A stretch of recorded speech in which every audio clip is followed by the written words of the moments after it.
Good Tuesday morning. This is the Great Basin Fire Potential Briefing. We continue on and go towards our major impacts that we have this week.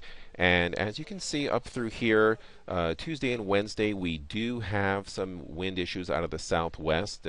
Probably about 15 to 25 miles per hour. Not quite critical in terms of red flag or high risk, but approaching through there will be a good test given the fire situation there and the moisture they've had over the weekend. A more broad area of wind, again about 15 to 30 miles per hour out of the west-southwest Tuesday through Thursday across a good portion of the Great Basin, especially across Nevada into western Utah. Looking at yesterday's observations, lightning-wise, we did have a bit of lightning across parts of eastern Utah. This is where our precipitation occurred across those areas again, so mainly wet lightning across that area. Also, some precipitation occurred across the Pacific Northwest. This will be our next weather maker that we'll have to keep an eye on for the middle of the week. Looking at our Great Basin fire activity, you can see that most of our activity again is up in our far northern areas. Just a little bit of IA further across Utah with some of that lightning, nothing significant.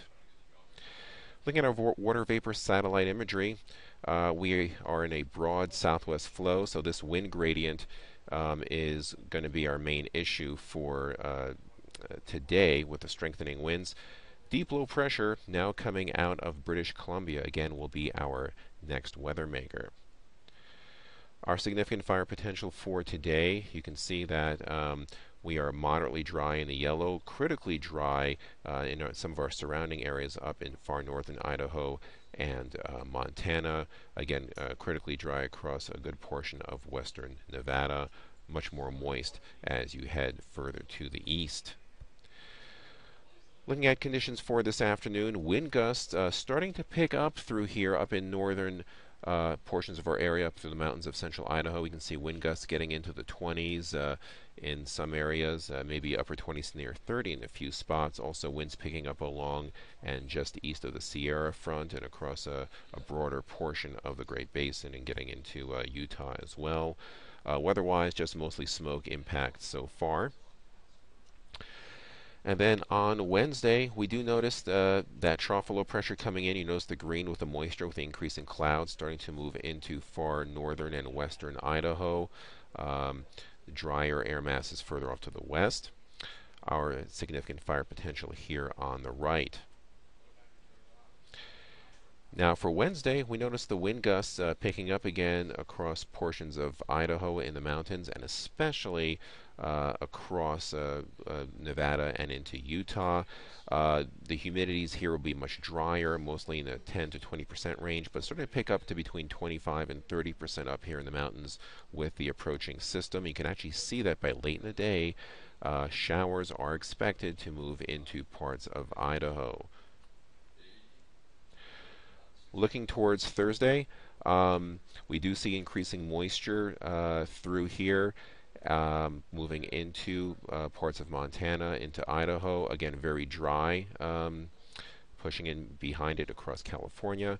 You can see that our significant fire potential takes a nosedive up here in Idaho as that higher humidity and moisture moves in. Wind gusts, again picking up, but most of the wind gusts significant-wise are further to the south across Nevada and Utah. Still some scattered shower activity across parts of central Idaho sliding into Montana. On Friday, still the trough of low pressure still to the west, so typically along and just ahead of it is where the cool moist weather is given by that green area, so we stay cool and moist given by our dryness levels and our fire potential levels. And even into Saturday still, on the map on the left you can see that the mid-level moisture still lingers, so lots of clouds, lots of moisture, maybe some spotty showers continuing. Significant fire potential again stays minimal in our northern areas. And then as we go into Sunday, again, starting to finally dry out a little bit, still under the broad trough of low pressure, so still a little cooler than normal. Very benign conditions up here as we've been under moisture for a couple of days already.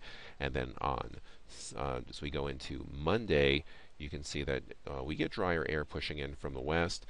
Seasonable temperatures, again, though, are nothing hot and dry, so our significant fire potential takes quite a bit of a nosedive across our areas that do have large fire activity currently.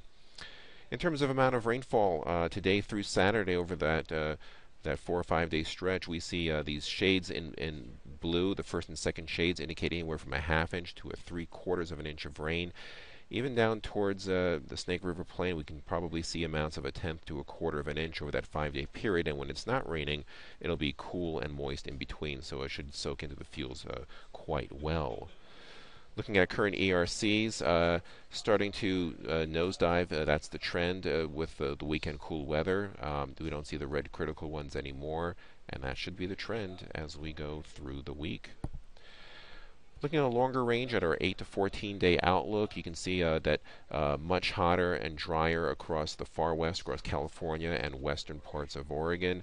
Much cooler than normal across the upper Midwest. We're in that sliver of normal, so just normal early mid-September weather conditions to be expected.